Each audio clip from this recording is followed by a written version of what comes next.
I'm Welton Gaddy. Welcome to State of Belief, continuing coverage of the 2020 Democratic National Convention across America.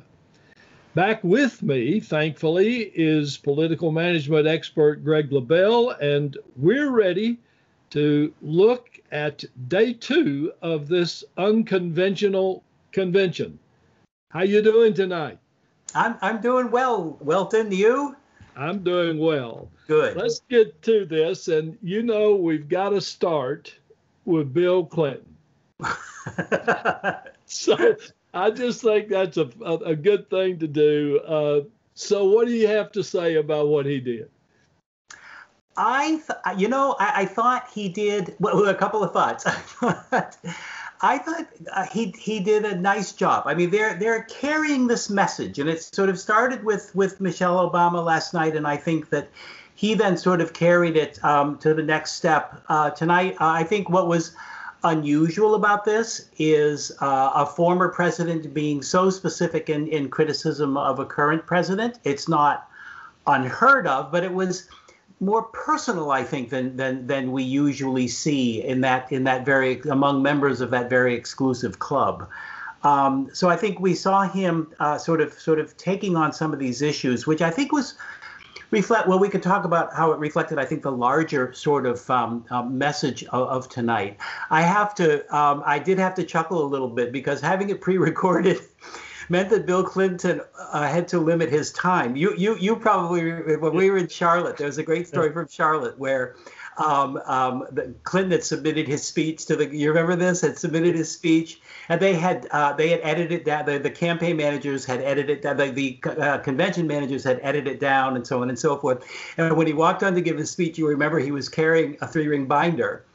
And in his 3-ring binder was the original speech he wrote, not what was going to be up there for him. And he gave his whole speech. And he couldn't do that tonight. It was so the pre-recording, I think, again, helped keep this 2 hours tight. And we talked about that a little bit last night. And again, I think they did a good job. But Bill Clinton was very much, I think, emblematic of that. He continues to be the explainer in chief, and he did a good job, I think. What did you think? Yeah, I would agree with you. I was thinking all along that he can't go off the script the same way you were. But you know what? There was something about me in this that I'm glad that they're on script. Yes. I'm finding that to be very comforting in some ways to know we're going to be there at this point and they're going to stay with him. So I like that. Yeah. One of the many snipey right-wing criticisms of the convention was that Alexandria OcasioCortez was going to be left out. Well, there she was tonight. How did she do with her 60 seconds? I think she used her 60 seconds extremely well. She is a gifted speaker. There's no question about it. And she's obviously quite intelligent. And I think that showed. I mean, I think she made really good use of her 60 seconds tonight. I think there was some criticism on both sides. There was some criticism on the left as well, saying, why did Governor Kasich get all this time last night when Ocasio-Cortez wasn't getting the time tonight? But I think there are reasons for that. I think it fits into the agenda of the convention, which is sort of broaden the appeal beyond the obvious. But I think there's a bit of a risk in that.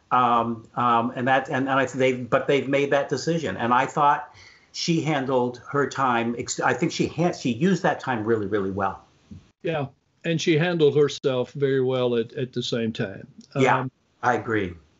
Well, I want to go to Joe Biden, and I see absolutely no point in trying to compare what Joe Biden did with what Michelle Obama did last night. Joe Biden, as I saw it, made a contribution that a lot of people in our nation are starving for. And in her own way, she fed people in this nation in another way, but in a similar and equal way that what we saw last night. What do you think? Yeah, I think that Jill Biden has much like Michelle Obama. They both have sort of unique places, unique roles, but unique places in our collective story. And I think Jill Biden, or Dr. Biden, as she appropriately wants to be called, I think that she was able to talk about the impact of the pandemic on education in a way that nobody else, not only on education, but on the stresses and insecurity and worry that go into where we are with our educational system in this country today as a result of the pandemic, and as a result of their point is always the mismanagement of this pandemic. And I thought that's exactly what Jill Biden can do, and do extremely well. And I thought that's what she did. And I thought it was well done. I thought she did a nice job. Same here. What made if anything, what made a lasting impression on you tonight? I found, tonight's theme was leadership. And I think that I found tonight, I'm going to use the term tearjerkers. There were more tearjerker aspects tonight. And I think, and it wasn't, I don't think, just for the sake of being tearjerky. I think that it occurs to me, Welton, and correct me if you think I'm wrong here, but I think there were two things going on, much like Obama's speech, Mrs. Obama's speech last night. There was the idea that compassion, leadership as compassion, came through to me, and I think they sort of took what happened last night, and we talked about this at the end last night. I think they dug down a little deeper tonight. And they continued to sort of build on that introduction last night, and that leadership as the importance of compassion in leadership seemed to me to be a sort of an important theme, and also I think the impact of the personal on the public. In terms of Joe Biden, in terms of, I mean, what we heard were stories, and really touching stories about not only what we know, what many of us know about his personal tragedies with the loss of the loss of his first wife and daughter, and also with the loss of Beau much later, but the relationship with John McCain. Oh yeah. That was really quite beautiful, and I think it was well done. But I think there was this sort of, okay, let's get sort of underneath here and see who this guy is. And you know what we learn, what I teach my students all the time is it's important to get hardcore about this. When you're saying something good about your candidate in a campaign, ideally it says it reflects well on your candidate, but also reflects negatively on your opponent. And I think that they did that tonight. I mean, you saw a candidate who couldn't be more different than the incumbent.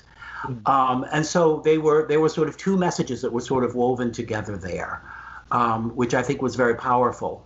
And they could do it without even mentioning the name of the president. I think it was quite clear, and that was really pretty good. I thought it was well done. What did you think about the roll call for the voting? Boy, we've never seen one like that, have we? It worked better than I thought it would. I thought it was obviously visually more interesting than watching it on the floor of the convention. I love that they had the standards behind each one with their states on them, like they would have on the floor. That's more from someone who's been on, sort of there. But I thought, they have the standards. But I thought it was good. I loved the diversity of the folks who were speaking. They were not which surprised me a little bit. Ordinarily, it's the senior most person who's been elected delegate, or it's the governor or someone like that. And clearly that was not the case tonight. Again, I saw a number of Native Americans announcing the results of their states. A number of people of color, women. It wasn't. We had the governors and the lieutenant governors and so on and so forth. But it was again, I think, carried through from last night, more about regular people. So I liked it. I mean, it wasn't the strongest TV of the night, but I think considering what they were up against, I thought, it seemed to work. It seemed to work okay. Yeah, I think that's right.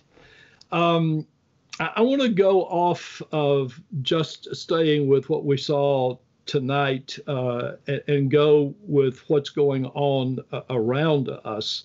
Yeah. Greg, the Bipartisan Senate Intelligence Committee just released a 1,000-page report, which sounds all kinds of alarms about Russian interference in the 2016 election. It clearly states there were attempts to help the Trump campaign. It's the fifth such report from this committee. And intelligence is important, and it's this we saw today supports conclusions from all of the U.S. intelligence agencies. How can it be that the recipient of this assistance be the one who has a unilateral veto on any substantive action on these findings? It is breathtaking to me how successful Trump has been at diverting our attention from these things. Right through the past, for the last 3.5 years, but certainly the last year and a half, I think, in finding sort of other shiny objects to draw our attention away from. So part of me is waiting to see what the shiny object will be that will take our attention off of this. But it is, and I think we'll learn more through the next news cycle about this and what it means and how and more important, I think, how the media and other key players are reacting to it and how they're assessing what it means. But again, this is the Senate committee. This is led by the Republican. Right. So it adds, I think, it adds some credence to it, or let's say it takes away the president's ability to say, well, this is that crazy Nancy Pelosi and her crazy Democrats over on the House side. This is and I think the Senate committee has conducted itself by and large really well in a bipartisan way and so on and so forth. So that brings some weight with it. I think the other thing, Welton, to tell you the truth, is this revelation. And there was I'm sure you saw his piece it was in the Washington Post today. Tyler, I don't know whether that's his first or not, but the young guy who worked at DHS, the Department of Homeland Security, who wrote this devastating story about the president's demand that the work that Homeland Security is doing to his political benefit. I thought that was also a devastating story. And he was on CNN, really well spoken, really, I think, carried himself well and handled this discussion very well. So there are these sort of two things that are out there now. And again, my worry is that we have allowed this president to distract us from these things in the past. And I'm hoping that we've reached to the end of our rope there, but we'll see. Well, and the other part of that for me is that going to impact the way people vote? That's such a key question here. And we can't say for sure that it will. No, I don't think we can. In fact, I think if there's anything out there right now, that has the potential to affect the vote, I actually think it's the post office thing. Yeah. Because this is something that hits each and every one of us each and every day. Yeah. And we saw DeJoy back off on some of the stuff today, but you'll notice he's saying we're not going to do any more. He's not talking about what's already been done. That's right. And Speaker Pelosi was out there today saying, that's fine, but we've got to look also at how much damage has already been done by this guy. So, in some ways, that story may have more salience and more of a direct impact on the vote than these other two stories. And that's unfortunate, but it just seems to be the way we play. I have to tell you, I applied for a mail ballot today. Well, actually, the funny thing is, I tried yesterday. I'm here in the state of Maryland, and I tried to fill out the form, and it wouldn't come up. And I immediately thought, something's up. There's a reason I can't get in the system and apply for that. But today I was able to, so I felt a lot better. But I think that's sort of the stress that we're all sort of dealing with right now. Like, what strings are being pulled behind the curtain that we don't know about. So it's a little harrowing in a lot of ways. Of course it is. So one quick question, and just one or two lines, if you have it. What are you looking forward to tomorrow? Well, I mean, we've got to be looking forward to Senator Harris's speech. She did a remarkable job when they first appeared together. I thought her speech was strong. It was well written and extremely well delivered. If she can replicate what she did then tomorrow night, that will be a major event.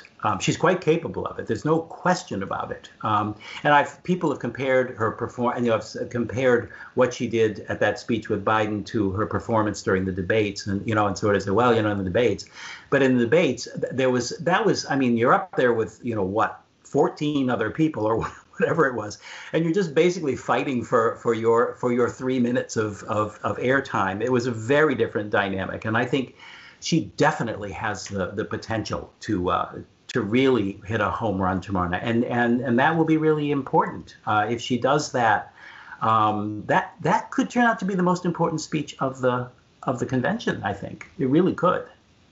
Well, we're going to be there to find out. We will. Greg Lebel is Professor Emeritus of Political Management at George Washington University and the veteran of several presidential campaigns I wish we had time to talk about. Most recently, though, working for Pete Buttigieg in New Hampshire. Thanks for staying up late with me, Craig, and for all of you. Watch for our Day 3 convention wrap-up tomorrow night, as well as during the day tomorrow, interviews with leaders, activists, and delegates all week at stateofbelief.com. I'm Welton Gaddy. Thanks for watching.